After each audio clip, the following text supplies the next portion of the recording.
doing all those things. And I'm just not motivated. Or I'm just, for whatever reason, I just procrastinate. I don't know. I don't want to do it, or I'm not feeling motivated. Well, then there's a very potent set of tools that you can leverage to overcome states of lack of motivation, overcome procrastination, and indeed can help you deal with things like overthinking as it relates to procrastination and lack of motivation as well. So the way this works is the following. If you recall, a peak in dopamine is followed by a trough in dopamine. That trough in dopamine is experienced as pain or wanting or craving. That pain that I'm referring to is actually a craving or a wanting, and it's a craving or wanting for a specific state that you would like to achieve that is different than the one that you're in. You want to get out of that trough. And as you recall from earlier in the episode, that trough is the stimulus for the ongoing release of dopamine that provides the propeller, the motivation to go forward and seek some goal. Okay? So when we are not motivated, when we are in a so-called amotivated state, or when we are procrastinating, or when we just sort of can't seem to get in gear, the key to getting out of that pain trough is one of two things. I already told you earlier, you can just wait and wait till your motivation comes back. And a lot of people do wait. In fact, they procrastinate. They start doing other things that are less painful than the state that they happen to be in when they are, trying to get into gear to go work out, because they realize not everyone wants to do that, or to study, or to have a hard conversation, whatever it is. And what do? They start engaging in activities that we, and indeed they, would not consider pleasurable activities. They start, for instance, cleaning the house. So seemingly out of nowhere, they start engaging in these activities that normally are not intrinsically pleasurable for them. They're not highly motivated to do them, as a replacement for doing the very thing that they quote unquote need to do or ought to do, and that they're procrastinating to do. What they're essentially doing here is a mild type of addiction replacement. In other words, rather than be in the painful state and wait for it to pass, they're doing things that give them some sense of accomplishment, ostensibly to give them the sense that they're completing things. And perhaps, and I don't know because I'm not in the psychology of knowing what other people are thinking, perhaps in order to generate the momentum, in order to get engaged enough or motivated enough to study or work out or whatever activity it is that they're trying to avoid through procrastination. Now, what's interesting about this dynamic is, first of all, it's extremely common.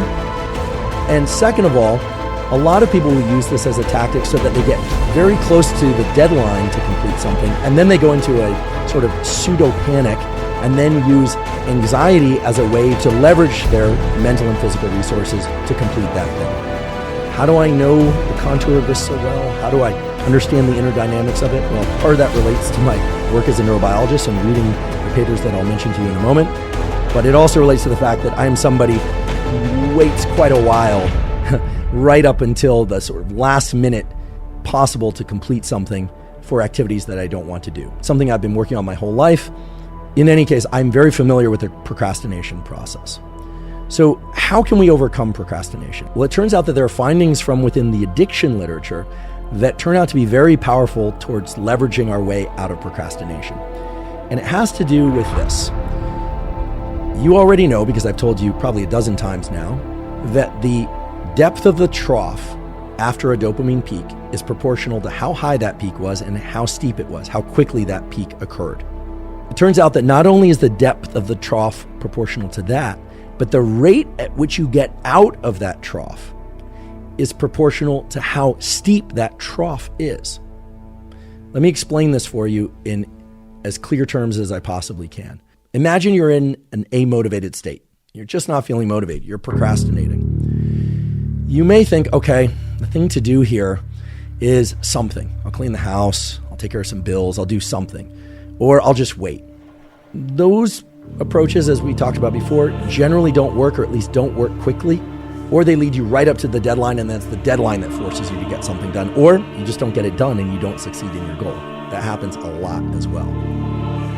However, if you were to take that state of being unmotivated, procrastinating, and actually do something that's harder than being in that amotivated state, in other words, doing something that's more effortful, even painful, you can rebound yourself out of that dopamine trough much more quickly. So what do I mean you want to put yourself in a state that's worse than or harder than the state that you're in, or do something quote unquote more painful? And here I want to be very clear. I'll say this 3 times, but I'm going to say it for the first time now. When I say more painful, I do not mean doing any kind of tissue damaging or psychologically damaging behavior or anything of that sort that's going to render you injured or not well, even in the short term. That's not what I'm referring to, okay? Let's just get that one out of the way. What I'm referring to is the fact that, for instance, if you're feeling amotivated, but you find yourself cleaning the house as a way to procrastinate, you could say, well, cleaning the house is harder than sitting down and doing nothing. But actually, in that moment, or in those moments, that's not the case, or else you wouldn't be doing it. The reality is that the dopamine system works according to what feels hard or easy in the moment. In other words, if you're feeling amotivated, you need to do something and put yourself into a state that's harder than the state you're in. So for instance, if you're sitting around feeling amotivated or you find yourself tending to tasks that are irrelevant to the goal that you really should be focused on, you need to put your body and mind into a state of discomfort quickly. And the way to do that is to either engage in some tangential activity, meaning an activity not related to your goal that puts your body into a very different state. So here again, I'll default to the obvious one, which is something like cold shower or cold immersion, which not only increases dopamine long-term, or over several hours rather, but for most people is experienced as pain. That pain causes a rebound out of that dopamine trough faster than it would occur if you had just stayed in that amotivated state and waited for it to go away, or done something like cleaning up that for whatever reason felt like it required less friction. When I say friction, I mean limbic friction. Your limbic system is always in this dialogue with your forebrain. And limbic friction goes 2 ways. Limbic friction can be you're tired and you don't want to do something, and so you have to, quote unquote, motivate to do it, energize yourself to do it. Or limbic friction can be that you're nervous and scared and anxious to do something, and you have to calm yourself in order to lean forward into action in order to do that thing despite the anxiety. I realize this can be a little bit confusing as a concept, so I want to go into a bit more detail. Let's imagine that you or somebody else does not like to exercise. You don't want to exercise, and you're trying to get your minimum of 5 days per week exercise, and you're just not motivated to do it. There are a couple different techniques to doing this. Assuming you've taken care of all the baseline stuff, all the foundational stuff we talked about earlier, and you're just not getting in gear, and you find yourself, checking your phone, or maybe you're tending to some tasks, obviously those things are quote unquote easier for you, meaning they cause less limbic friction than engaging in exercise. The typical advice would be just exercise for 1 minute, okay? Just get 1 minute of exercise, or 5 minutes, and then use the successful completion of that 1 or 5 minutes as a milestone that allows you to then move to the next milestone. And indeed, that approach can work. And it's exactly what I'm describing here when I say that you're in a state of lack of motivation or procrastination or both. And you need to put yourself into a more painful, not less painful state. So what do? You push up against that friction and you exercise for a short while, and then that pops you out of that trough. That's possible, but for a lot of people, even that won't be possible because they just can't get motivated, or they do that 1 minute or 5 minutes and they're just like, okay, I'm still in the trough. I'm not actually feeling that great. In those circumstances, it makes sense to do something that's tangential to the whole path that you're trying to pursue, this goal that you're trying to pursue.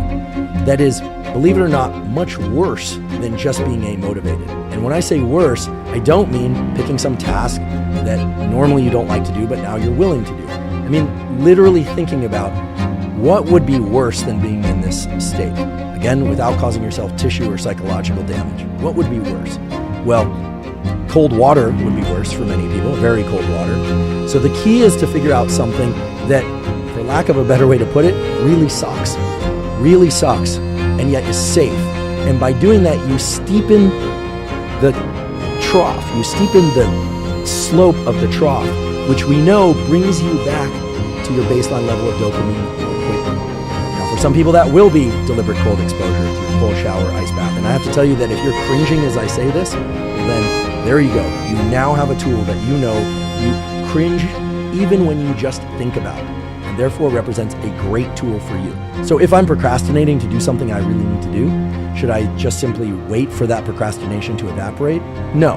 Will it eventually evaporate? Maybe. Will a deadline eventually surface that will trigger me into an anxious or activated state that will allow me to complete what needs to be done? Maybe. Hopefully. But better would be to get out of that amotivated state, that state of procrastination, quickly. And to do so, you need to leverage something that's painful.